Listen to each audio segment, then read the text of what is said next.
आज हमें ऊंच नीच, अमीर गरीब, जाति पंथ के भेदभावों को समाप्त कर देना चाहिए। मेरी एक ही इच्छा है कि भारत एक अच्छा उत्पादक हो और इस देश में कोई अन्न के लिए आंसू बहाता हुआ भूखा ना रहे। आपको अपना अपमान सहने की कला आनी चाहिए। जब जनता एक हो जाती है, तब उसके सामने क्रूर से क्रूर शासन भी नहीं टिक सकता। आठ जात पांत के, ऊंच नीच के भेदभाव को भुलाकर सब एक हो जाइए। सेवा धर्म बहुत ही कठिन है, यह तो कठिन कांटों के सेज पर सोने जैसा है। संस्कृति समझबूझकर शांति पर रची गई है। यदि मरना होगा तो वे अपने पापों से मरेंगे। जो काम प्रेम व शांति से होता है, वह वैरभाव से नहीं होता।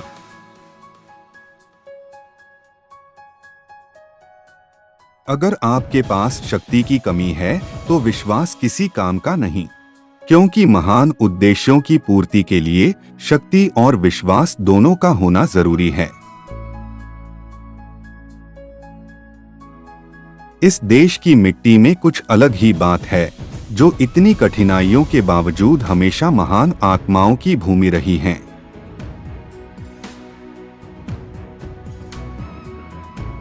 अविश्वास भय का प्रमुख कारण होता है। उतावले उत्साह से बड़ा परिणाम निकलने की आशा नहीं रखनी चाहिए। एकता के बिना जनशक्ति शक्ति नहीं है। जब तक उसे ठीक तरह से सामंजस्य में ना लाया जाए और एकजुट ना किया जाए। कठिन समय में कायर बहाना ढूंढते हैं, तो वहीं बहादुर व्यक्ति रास्ता खोजते हैं। कर्तव्यनिष्ठ पुरुष कभी निराश नहीं होता। आठ जब तक जीवित रहें और कर्तव्य करते रहें, तो इसमें पूरा आनंद मिलेगा। किसी तंत्र या संस्थान की पुनः निंदा की जाए तो वह ढीठ बन जाता है और फिर सुधरने की बजाय निंदक की ही निंदा करने लगता है। स्वतंत्रता प्राप्ति के बाद भी यदि परतंत्रता की दुर्गंध आती रहे, तो स्वतंत्रता की सुगंध नहीं फैल सकती। गरीबों की सेवा ही ईश्वर की सेवा है। जब तक हमारा अंतिम ध्येय प्राप्त ना हो जाए, तब तक उत्तरोत्तर अधिक कष्ट सहन करने की शक्ति हमारे अंदर आए, यही सच्ची विजय है।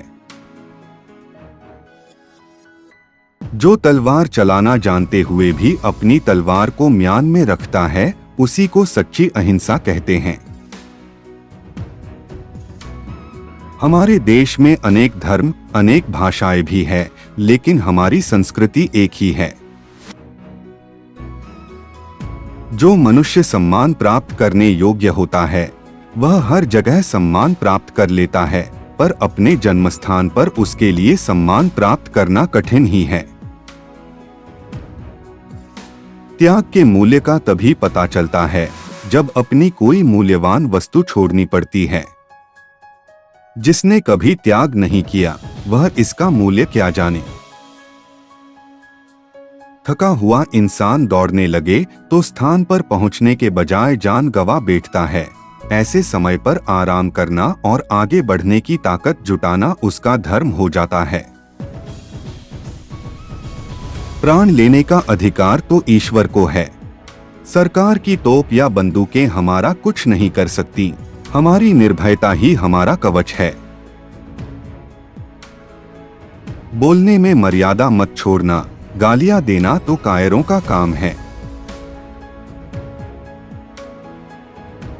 ज्यादा बोलने से कोई फायदा नहीं होता है, बल्कि सबकी नजरों में अपना नुकसान ही होता है।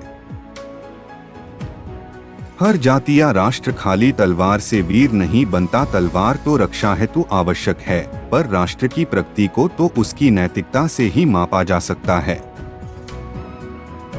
मान सम्मान किसी के देने से नहीं मिलते, अपनी योग्यतानुसार मिलते हैं। प्रजा का विश्वास राज्य की निर्भयता की निशानी है। शारीरिक और मानसिक शिक्षा साथ साथ दी जाए, ऐसी व्यवस्था होनी चाहिए। शिक्षा इस तरह की हो जो छात्र के मन का, शरीर का और आत्मा का विकास करे। सत्य के मार्ग पर चलने हेतु बुरे का त्याग आवश्यक है, चरित्र का सुधार आवश्यक है। सेवा करने वाले मनुष्य को विनम्रता सीखनी चाहिए, वर्दी पहनकर अभिमान नहीं, विनम्रता आनी चाहिए। जीवन में जितना दुख भोगना लिखा है, उसे तो भोगना ही पड़ेगा, तो फिर व्यर्थ में चिंता क्यों करना।